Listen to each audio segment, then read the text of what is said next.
Assalamualaikum warahmatullahi dan salam sejahtera kepada bangsa Walaberi sekalian. Untuk video kita pada kali ini, saya hendak mulakan dengan satu soalan. Kenapa ramai pula macam nak jadi jurucakap KK Mat sekarang ni? Kita intro dulu.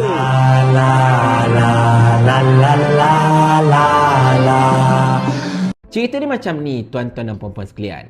Ketika saya sedang melayari sosial media pagi tadi, saya telah terjumpa satu video. Di mana video itu memaparkan satu podcast lah kalau tak salah saya, yang membincangkan tentang isu-isu terkini lah. Dan saya yakin podcast ini merupakan podcast yang telah dikendalikan oleh mereka yang menyokong kerajaan. Sebab saya pernah nampak podcast yang lebih kurang sama dikendalikan oleh orang ini, di mana dia telah mengutuk parti PAS pada ketika itu. Tapi tak apalah, itu sekadar anggapan saya lah secara asasnya.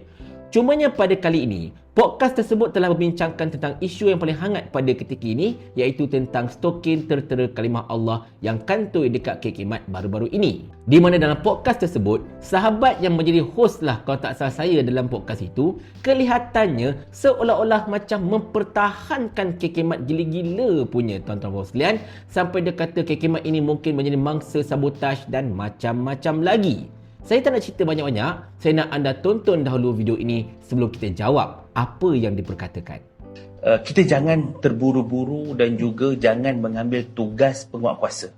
Kerana kalau kita tengok balik kepada kronologi isu stokin tertera kalimah Allah ini, kita kena tahu kadang-kadang apabila berita hari ini sangat menggemparkan, daripada 18,800 unit stokin di gudang yang digeledah oleh pihak polis, hanya 5 je Shen yang tertera kalimah Allah di stokin. Jadi apa kita boleh analisis kalau 5 aja stokin ini ada kalimah Allah? Bermakna pihak KK Mat tidak pun order secara satu jenama kalimah Allah. Kalau 18,800 ini, kurang-kurangnya mestilah ada 10,000 stokin-stokin yang tertera kalimah Allah tersebut. Tapi hanya ada 5. Itu pun 5 ini diambil daripada pusat serberneka di Batu Pahat. Dikumpulkan daripada beberapa pusat serberneka dan dimasukkan semula ke gudang. Jadi di sini saya merasakan ada unsur sabotaj. Mungkin agak radikal. Kerana kalau kita tengok balik secara keseluruhan, untuk sesuatu barang yang sensitif macam ini, setiap syarikat besar seperti KK Mat, dia mesti ada quality controller yang akan menjaga kualiti, yang akan menjaga tapisan. Sebab itu, di gudang ataupun warehouse, dekat sini anda boleh nampak tuan-tuan dan puan-puan sekalian, betapa sahabat ini seolah-olahnya macam begitu mempertahankan KK Mat sampai dia mengeluarkan segala hujah, segala naratif dan juga segala keraguan lah bagi dia kan, untuk menggambarkan betapa KK Mat ini adalah mangsa keadaan. Jadinya, untuk menjawab hujah beliau ini, izinkan saya menyampaikan beberapa perkara. Yang pertamanya, beliau menyatakan yang daripada lebih kurang 18,000 pasang stokin yang telah digeledah oleh pihak berkuasa, cuma 5 pasang sahaja stokin yang tertera kalimah Allah itu. Jadi dia kata, oleh kerana jumlah itu terlampau sikit dan sebagainya, macam ada satu unsur sabotaj. Seolah-olahnya macam sahabat ini hendak imply yang stokin-stokin yang 5 pasang itu telah diplan ataupun telah diletakkan oleh pihak-pihak yang tidak bertanggungjawab, bertujuan untuk mensabotaj KK Mat. Jadinya tuan-tuan sekalian, yang ini saya cakap terus terang merupakan satu kedangkalan pemikiran oleh sahabat ini. Sebab apa tahu? Okey, kita ambil cerita contoh Sekarang ini, hari ini, kisah stokin itu meletup. And then beberapa hari selepas itu, 5-6 hari selepas kisah ini meletup, barulah pihak berkuasa datang menggeledah kilang ataupun stor-stor KK Mat yang berkaitan. Dan dalam tempoh 4-5 hari ini, bermula sejak kecohnya perkara ini sampailah pihak berkuasa datang, ingat mereka ini tak ada ruang ke untuk menyembunyikan ataupun menghapuskan bahan bukti. Saya bukan nak mengambil tugas pihak berkuasa. Jauh sekali untuk menjadi seorang konspirator teoris. Macam itulah lebih kurang kan. Tetapi secara asasnya kita sendiri fikirlah tuan-tuan sekalian. Contohlah kan, seorang pengedar dadah.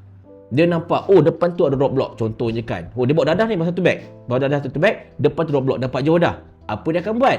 Dia akan sanggup untuk buang dadah tersebut, sembunyikan dadah itu ataupun hapuskan saja supaya bila dia sampai dekat roadblock itu, Polis check, tak ada dadah dekat badan dia dan sebagainya. Ini contohlah, banyak kita tengok cakap cerita orang putih kan macam tu. Jadi dalam tempoh 4-5 hari sejak daripada kecoh kisah stalking kalimah Allah dekat KK Mat ini, sampai pihak berkuasa datang untuk menggeledah KK Mat atau menggeledah kilang, sudah pastilah cukup masa sebenarnya diadakan atau diberikan yang mereka ada untuk mereka menyembunyikan ataupun menghapuskan bahan bukti.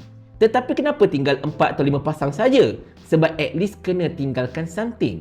Kalau hapuskan semua, pada pandangan saya, situ dah macam something wrong somewhere. Macam fishy pula. Nampak sangat bukti itu dihapuskan. Sedangkan sebelum ini terbukti benda itu dah ada dekat KK Mat, dekat Sunway sebagai contohnya kan. Jadi kalau dihapuskan semua, nanti pihak berkuasa akan kata, macam tak logik, dia langsung tak ada ni kan. At least tinggalkanlah 4-5 pasang, cukuplah untuk sekadar ada. Tetapi cukup juga untuk membangkitkan keraguan konon-kononnya mereka ni seolah-olahnya macam disabotaj. Jadi benda ni common tuan-tuan sekalian. Siapa yang selalu tengok cerita penyiasatan Hollywood ke apa-apa kan, mereka akan tahulah benda ni. Mereka boleh bajet benda ni sebenarnya. Bukan saya tuduh, bukan saya memfitnah, tetapi sekadar melahirkan keraguan. Sahabat tadi pun melahirkan keraguan kan, kata KK di sabotaj dan sebagainya.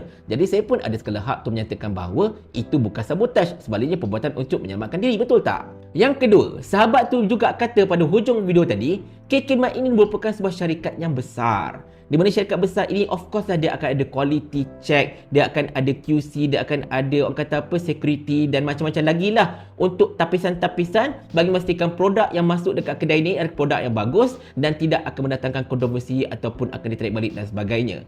Situ pun dah boleh dikatakan orang itu kontradik dengan apa yang diperjuangkan sebenarnya.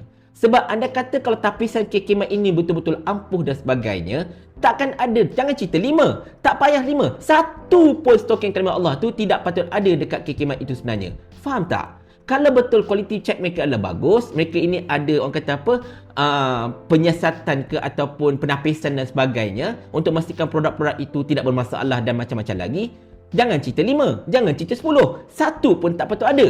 Tetapi sekarang ini sudah ada 5 at least yang telah dijumpai oleh pihak berkuasa.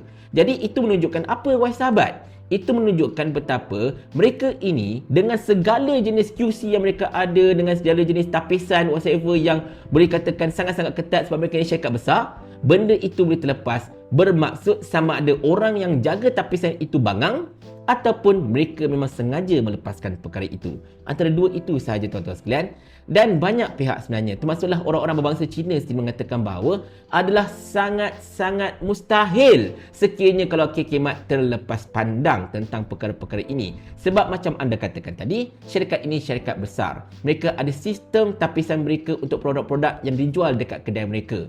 Tak payah cerita tentang jenis produk, supplier pun mereka tapis masalahnya kan. Jadi benda ini macam saya katakan, apa yang telah disebutkan oleh sahabat itu kontradik sebenarnya dengan apa yang cuba disampaikan, apa yang cuba dihujahkan untuk mengatakan bahawa KK Mat ini konon-kononnya telah disabotaj. Sekarang ni macam inilah. Saya dah cakap benda ini banyak kali dan saya akan ulang lagi dalam video saya pada kali ini. Seandainya kalau KK Mat ini benar-benar merasakan bahawa mereka ini disabotaj, which is mereka tak sebut pun perkara itu ketika sidang media mereka, dalam sidang media mereka yang menangis air mata buaya whatever tu, mereka tak sebut pun yang mereka ini disabotaj. Mereka hanya sebut mereka terlepas pandang. Nampak tak? Yang sebut mereka ini sabotaj hanyalah anak-anak papa yang bagi saya mungkin sudah ketandusan idea bagaimanakah hendak mempertahankan KK Mat. Tetapi oleh kerana itu saja yang ada, maka mereka gunakan sajalah. Dan balik pada cerita, seandainya kalau KK Mat ini benar-benar merasakan bahawa mereka ini disabotaj, yang pertamanya mereka kena ambil tindakan memecat para pekerja mereka yang jaga tapisan-tapisan produk. Mereka inilah yang pastinya akan sabotaj KK sebab semua produk akan melalui mereka. Tetapi setakat ini kita tak dengar pun KK memecat sesiapa yang dikatakan terlibat dalam mensabotaj KK berkenaan dengan stalking kalimah Allah ini. Katakanlah kalau semua pihak itu dia tak ada masalah sebagainya, maka KK Mat kena bertindak menyaman kilang Xinjiang dekat botol part tersebut.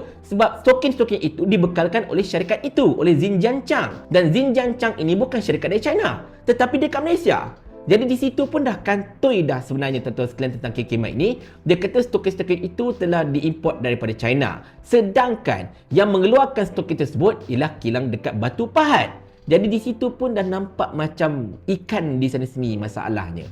Tetapi itu sekadar benda-benda yang kita boleh katakanlah. Seandainya kalau KK Mat ni betul-betul mengatakan mereka ini disabotasi dan sebagainya, saman saja kilang tersebut. Jangan tunggu lama-lama. Tetapi sampai sekarang, usahakan nak cerita saman. Nak cerita kecam kilang itu pun kita tak dengar masalahnya daripada pengurusan KK Mat. Jadi, bagaimanakah anda hendak mengeluarkan naratif yang mengatakan KK Mat ini telah disabotaj dan macam-macam lagi? Dia tak kena sebenarnya. Tetapi saya faham, anak-anak papa ini sekarang ini tengah terdesak untuk mempertahankan KK Mat. Saya tak tahu kenapa. Mungkinkah sahabat ini memang betul-betul nak jadi duta produk KK Mat? Sebab yelah, Syuk Isbatu pun dah tak didirikan. Dia tak nak jadi duta produk untuk KK Mat. Sahabat ni pula mungkin tengah mengintai-ngintai job tu. Wallahualam bisawab. Ataupun mungkin atas dasar mereka telah diarahkan untuk berbuat demikian. Wallahualam bisawab, kita pun tak pasti. Tetapi apa-apa pun kita tak payah terkejut lah. Kerana kerajaan ini kan kerajaan mereka. Mereka boleh buat sesuka hati mereka termasuklah untuk mempertahankan perkara yang memang tak boleh dipertahankan secara jelas dan nyata. Sebab ialah, Seni Hamzam pun dah kata macam ini. Dan kita tahu anak-anak papa ni tak bijak belaka.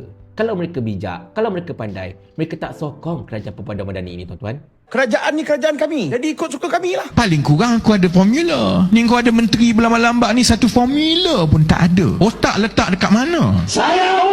Sampai Abang Jamil mampus.